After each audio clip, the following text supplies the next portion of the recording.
السلام عليكم ورحمة الله وبركاته. بسم الله والصلاة والسلام على رسول الله. أبناء الطلاب في الصف الخامس الابتدائي والمامز اللي عندهم أولادهم في الصف الخامس الابتدائي، إن شاء الله في الفيديو ده هنعرض الكتاب الترم الثاني للصف الخامس الابتدائي من جيم الأضواء. يلا بينا نشوف محتوى كتاب 5 ابتدائي في الإنجليزي من كتاب جيم الأضواء. بسم الله الرحمن الرحيم وبه نستعين ولا حول ولا قوة إلا بالله العلي العظيم. كتاب عبارة عن كتابين زي ما انتم شايفين، كتاب الشرح الأساسي والكتاب التاني Final Revision and Exams. تعالوا نشوف المحتوى بتاع Final Revisions and Exam. Revision and Exams عبارة عن ايه من جوه، هنبدأ بيه أول بعدين نبدأ بكتاب الشرح.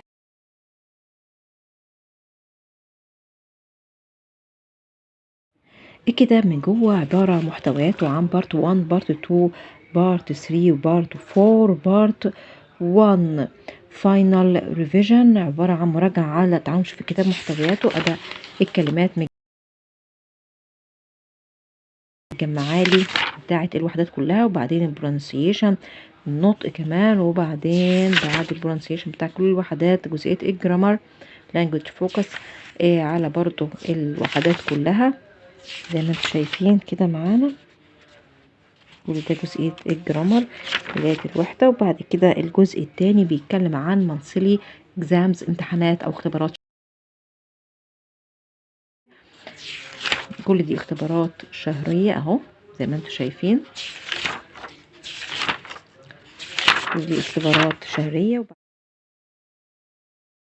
بارت 3 عبارة عن فاينل اكزامز، 10 امتحانات نهائية على المنهج ككل. ده كده لغاية آخر الكتاب، 10 امتحانات اهو لغاية آخر الكتاب، وجزئية نصوص الاستماع في الآخر.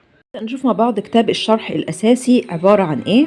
أول حاجة عندي في كتاب الشرح جايب لي ذاكر صح عشان نعرف احنا متعلمين بصريين ولا سمعيين ولا حركيين من خلال الإجابة على الأسئلة اللي انتوا شايفينها. بعد كده جايب لي محتويات الكتاب، جايب لي عندي يونت 7 و8 و9. طبعا هو الكتاب فكرتين، الفكرة أخدنا فكرتين في الترم الأول وفكرتين في الترم الثاني. فالفكرة الثالثة بتتكون من 3 وحدات وقصة واقعية، والسيم الرابعة الفكرة الرابعة بتتكون برضو من 3 وحدات والقصة. تعالوا كده مع بعض نشوف محتوى الوحدة الكتاب عارضها ازاي. اول حاجة عندي الفكرة الثالثة بتتكلم عن ماي سوسايتي المجتمعي، وبيعرض يونت 7 بيعرض الوحدة السابعة بيتكلم فيها عن هومز ان ايجيبت المنازل في مصر. جاي بعد كده الورم اب التمهيد، وبعدين بدأ في عرض الدرس الأول، جايب الفوكابلاري الكلمات الخاصة بيه، وجايب الكلمات الزيادة وتصريف الأفعال والإكسبريشنز التعبيرات الخاصة بالجزئية دي. وبعدين جاب الحوار زي ما انتم شايفين، وجاب التعليقات عليه الحاجات المهمة اللي في الديالوج اللي حصل أو في الحوار اللي حصل جايبها هنا. وبعدين بدأ يعمل أسئلة على الدرس الأول، وبعدين عمل تقييم كمان، أسئلة كمان تانية بس تقييمية انت بتقيم نفسك فيها من خلال تشوف درجتك فيها كام. لو 50% يبقى انت تذاكر تاني، لو 50 64% يعني المفروض تتدرب اكتر، ولو من 65 ل 84 المفروض تحل امتحانات اكتر، او من 85 ل 100% يبقى انت كده كويس. طيب يبقى انا عندي على الدرس الواحد جايب لي صفحتين اسئله، جايب كمان الدرس التاني بيبدأ يعرضه. احنا عارفين ان الوحدة فيها كذا درس، احنا دلوقتي في الوحدة السابعة. عرض الدرس الاول والدرس التاني جاب جزئية اللانجوج فوكس بيركز فيها وبدأ يعرضها زي ما انتم شايفين. وعرض زمن الماضي البسيط عرضه وشرحه بتفاصيله، وبعدين بعد ما جاب ادوات وعمل جزئية تشيك بوينت اسئلة عليها، وبعدين بدأ يعرض جزئية ريدنج وبرضو عمل تشيك بوينت عليها. بعد كده أسئلة على الدرس الثاني وعمل تقييم برضو ذاتي على الدرس الثاني. بدأ بعد كده يعرض الدرسين الثالث والرابع مع بعض، جاب الكلمات بتاعتهم وجاب تصريف الأفعال وكل حاجة خاصة بكلماتهم، وجاب جزئية الريدنج وعمل عليها جزئية تشيك بوينت، وكمل جزئية ريدنج ثانية، وبعدين جاب جزئية البرونسيشن النطق الخاصة بالدرس ده وجزئية الماس الخاصة بيهم. وبعدين بدأ يعمل اختبار على الدرسين الثالث والرابع والتقويم الذاتي على الدرسين الثالث والرابع. انتقل بعد كده للدرسين الخامس والسادس وفيهم جزئية رايتنج، بدأ يعرض ازاي نكتب، وجاب كمان بعض التعريفات وخطوات كتابة جابها لنا عشان نتدرب عليها، وبعدين عمل أسئلة على الدرسين الخامس والسادس وتقويم ذاتي على الدرسين الخامس والسادس. جاب بعد كده صفحة ريفيو، مراجعة شاملة على الوحدة مجمعها في صفحة واحدة بس.